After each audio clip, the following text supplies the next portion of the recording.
Hello and welcome back to a new video. Please make sure to like and subscribe down below if you're new around here.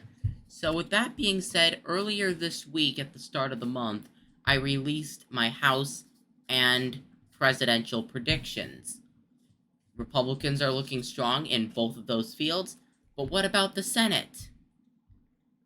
Yes, I didn't forget about the Senate prediction because it's right in front of you. But we still, nonetheless, are going to have to fill out this map, and we are going to have to figure out what is going to happen. So that being said, let's start by filling out the foregone conclusion states, like the state of Utah. Nope, not Montana.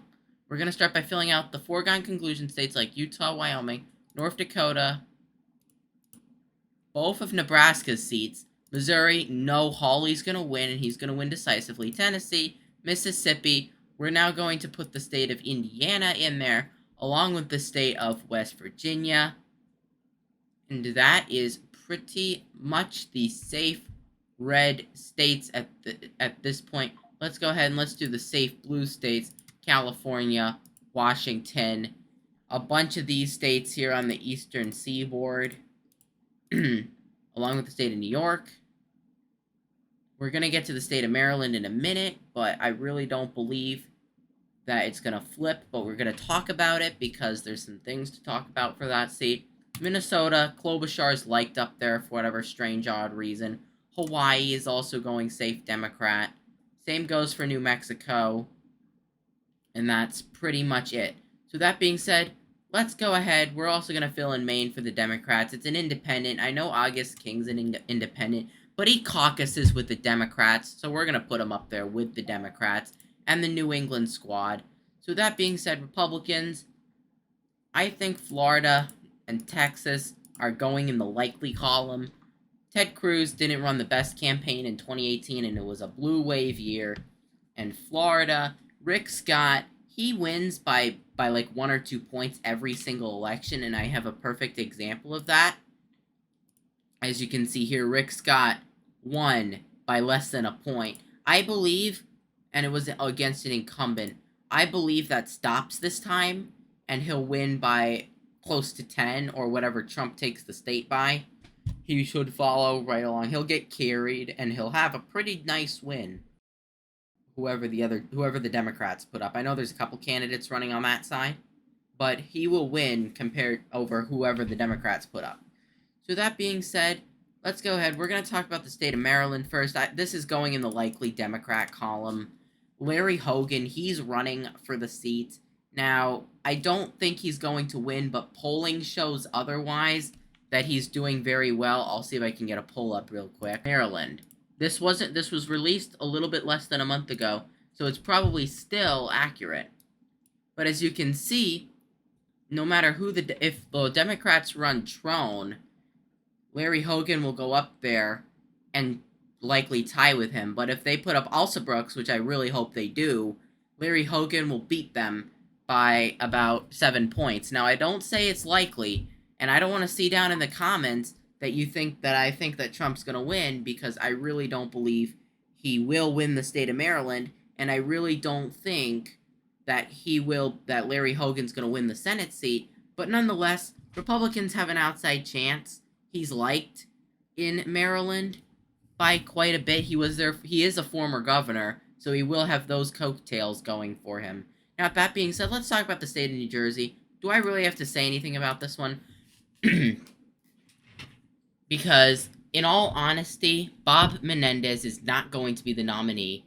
He's been hit with so many scandals. If he was the nominee and Jeff Van Drew was running, we could possibly flip that seat. But he's not, unfortunately. So we are not going to be able to flip that Senate seat. So, yeah. I wish that wasn't the case, but that's what indeed is happening. So that being said, let's move on to some more lean states. Ohio is going to be one of them. Ohio, do I really think that Sherrod Brown is going to hold, especially with the polls we're seeing out of the state of Ohio? I really don't think so. We're also doing this prediction somewhat on polls as well, because I saw a poll here against Bernie Moreno, and the gap has really narrowed from November, because before Trump endorsed Bernie Moreno, or he had like a 10-point dip from Sherrod Brown. Moreno's been going out there and attacking Sherrod Brown on pretty much every single issue. So as a result, we're seeing the polls for Moreno and Brown getting tighter because Brown kind of is a little bit over water, but he's not by much. He has like a 42% approval rating or something like that over there in the Senate. So not a strong approval rating, and if Moreno keeps attacking him, he will be able to win that seat. So, as I said, Ohio, that will be in the lean Republican column. Now, in the lean Democrat column, I'm going to say the state of Virginia along with the state of Pennsylvania. No, McCormick is not going to win it. If McCormick was going to get carried, Trump would have to win the state over 50%, first of all, because there's only 2 people in that Senate race. And second of all, do you really think that the Trump base is going to come out and vote for Dave McCormick, considering he is somewhat of a rhino? I don't really think that the Trump base is really going to be energized to vote for Dave McCormick. And Bob Casey, he's not the worst. He's an electoral jug.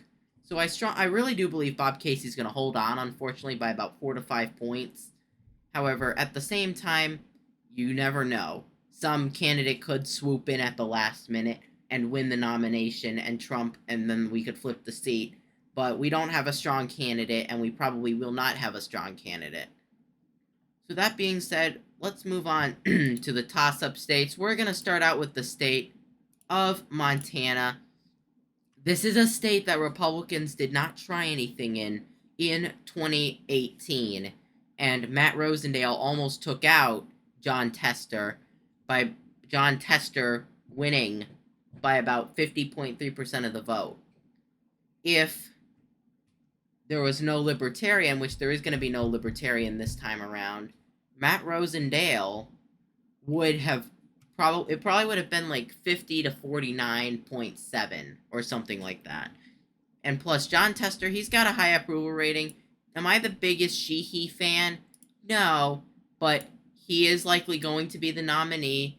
He is going to get funded. Steve Daines controls the funding, who's the other senator from the state of Montana, and he wants to flip that seat. So I think he is going to. So that's going to go tilt Republican for that matter. I don't believe that because Trump's going to win the state probably by like 15 points. John Forte is running for re-election. He's going to win the state by about 10, and then Sheehy's going to perform by like 1 or 2 points at least. So as for now, tilt Republican. So that being said, we're going to talk about the state of Arizona. You've got Kari Lake running against Ruben Gallego. Gallego is far left for Arizona. He's not liked, and he's outracing Kari Lake, or Kari Lake is outraising him by a lot of money because, again, Kari Lake's got great relationships with Steve Daines, who controls the funding, and she is going to get funded properly, unlike last time for her governor's election. So this is going to be a really close state, but I'm going to have to give this one to Kari Lake. I just think that Gallego's too far left for the state of Arizona, and he will not be able to pull through and pull it off. I know what people are going to be thinking, that she won't be able to win because, well, Sinema is leaving the Senate, and it's not going to be the three-way race that we expected it. But I think if Kari Lake gets funded appropriately and keeps going on offense and attacking Gallego like she is, she will be the next senator from the state of Arizona. And next up, Nevada. We got a strong candidate running in Nevada. I can't remember his or her name, but I do also believe that this seat could flip to the Republicans. It's whoever went up against Adam Laxalt in the primary in 2022 for the Senate seat there. With that being said, Democrats are probably going to, unfortunately, they're going to hold the state of Michigan by about a tilt margin. James Craig stood the best chance at taking down Slotkin, but unfortunately he dropped out and suspended his campaign, which I don't blame him. Maybe he's going to be somewhere in the Trump cabinet if Trump wins re-election, but I don't really think that could be the case, but we'll just have to wait and see. Now, Wisconsin, this is a toss-up state. Eric Hovde, or however you want to pronounce it, he's running for the seat. he's somebody that the base is kind of coming around to.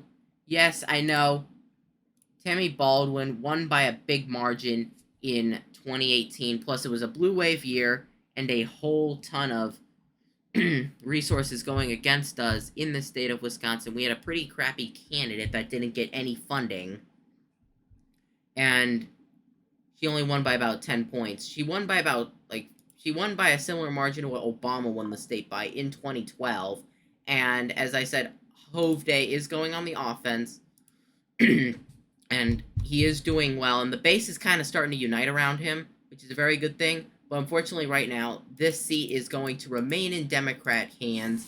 It could change, but unfortunately, as of right now, I don't see that happening.